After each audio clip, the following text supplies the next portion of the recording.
Bonjour à tous et à toutes, j'espère que vous allez bien. Aujourd'hui, on se penche sur une écriture plus que millénaire, celle de l'Égypte antique.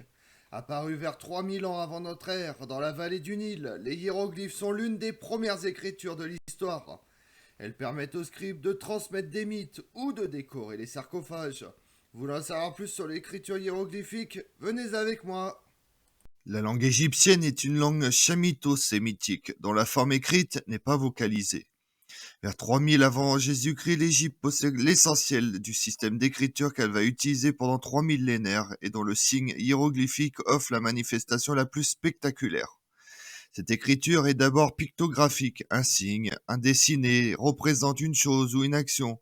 Mais dès l'origine, l'écriture égyptienne eut recours à côté à des signes mots, idéogrammes, à des signes ayant une valeur phonétique, phonogramme, ou un signe représentant un son.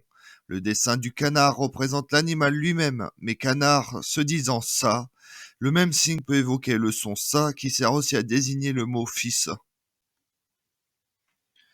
Pour éviter la lecture, confusion ou hésitation, le scribe a soin de jalonner son texte de repères, signalisation pour désigner l'emploi du signe comme idéogramme, signe-chose représentant plus ou moins le sens du mot, ou phonogramme et complément phonétique qui indique la valeur syllabique. Les hiéroglyphes sont une forme originale d'écriture dont découlent toutes les autres. De formes nouvelles d'écriture fut qualifiée de hiératique, permettant au scribe d'écrire plus rapidement en simplifiant les hiéroglyphes, et était utilisée dans l'administration ou qualifiée de démotique, qui est une simplification du hiératique, lui-même simplification des hiéroglyphes. L'écriture hiératique était une forme simplifiée des hiéroglyphes utilisée à des fins administratives et d'affaires, et pour des textes littéraires, scientifiques et religieux.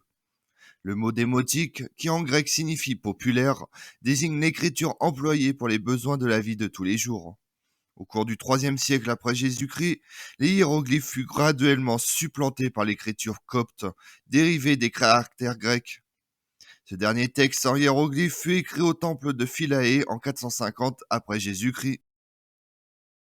Oiseaux, serpents, œils, mains, les hiéroglyphes sont constitués de dessins qui peuvent être gravés ou peints sur la pierre. Selon les époques, il en existe entre 700 et plusieurs milliers. Seuls les scribes connaissent cette écriture. Pour tracer les différents symboles, ils utilisent une tige de roseau taillée en pointe, le calame, et du papyrus, l'ancêtre de notre papier, fabriqué à partir de la plante du même nom. Les hiéroglyphes sont ensuite recopiés sur les murs des tombeaux par des esclaves. Les hiéroglyphes présents dans les tombeaux représentent des prières et le nom du pharaon enterré là. Pour les anciens Égyptiens, les hiéroglyphes ont des pouvoirs magiques. Les dieux exaucent les prières inscrites et le pharaon dont le nom est écrit est protégé du mal. Lointain ancêtre de notre alphabet, les hiéroglyphes sont une écriture égyptienne parmi d'autres. Elle est réservée aux pharaons et aux dieux. Les hiéroglyphes s'écrivent de droite à gauche, de gauche à droite ou de haut en bas, la direction usuelle étant de droite à gauche. Le lecteur, pour connaître le sens de lecture, doit considérer la direction dans laquelle sont tournés les hiéroglyphes asymétriques.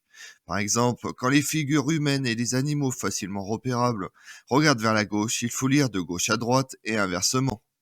Les mots ne sont pas séparés par des blancs ou des signes de ponctuation. Cependant, certains caractères apparaissent surtout en fin de mots, de sorte qu'il est parfois possible de distinguer les mots par ce biais. Les hiéroglyphes ne sont cependant pas simplement alignés les uns à la suite des autres. En effet, ils se répartissent harmonieusement dans un carré virtuel, c'est-à-dire non tracé ou quadrat, à la manière de sinogrammes. À la différence des sinogrammes, cependant, tout caractère ne remplit pas entièrement le quadrat. Certains ne remplissent que la moitié, horizontalement ou verticalement, d'autres le quart. Lors de lecture, des éléments disposés à l'intérieur d'un quadrat est indépendant du sens de lecture global, qu'il soit horizontal, quadrat disposé en ligne, ou vertical, quadrat disposé en colonne.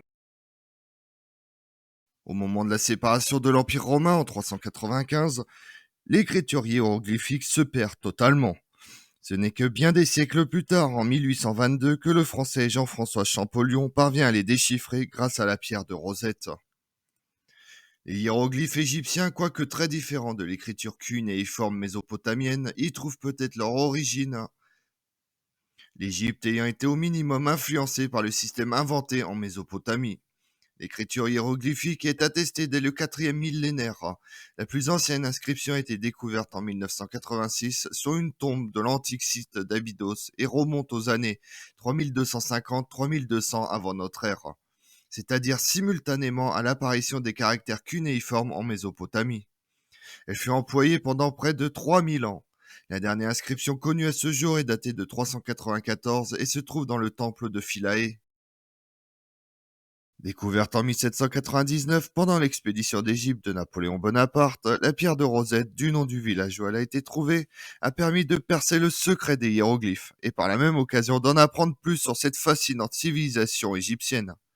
Mesurant plus de 1 mètre de haut et presque 30 centimètres d'épaisseur, la pierre de Rosette est une roche de couleur noire sur laquelle est inscrit un très vieux texte dans 3 écritures différentes, le grec, le hiéroglyphe et le démotique.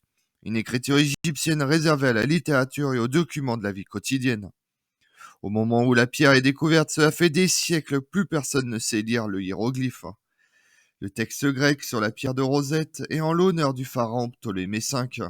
Il est rapidement traduit et de nombreux savants européens essayent alors de percer le mystère des hiéroglyphes.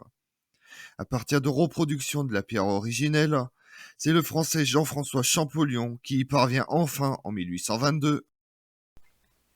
Comme on l'a vu, l'écriture des hiéroglyphes est réservée à une certaine élite, et l'incompréhensibilité pour le reste des Égyptiens. Le mot hiéroglyphe signifie littéralement sculpture sacrée. Les Égyptiens utilisèrent d'abord les hiéroglyphes exclusivement pour des inscriptions sculptées ou peintes sur les murs des temples.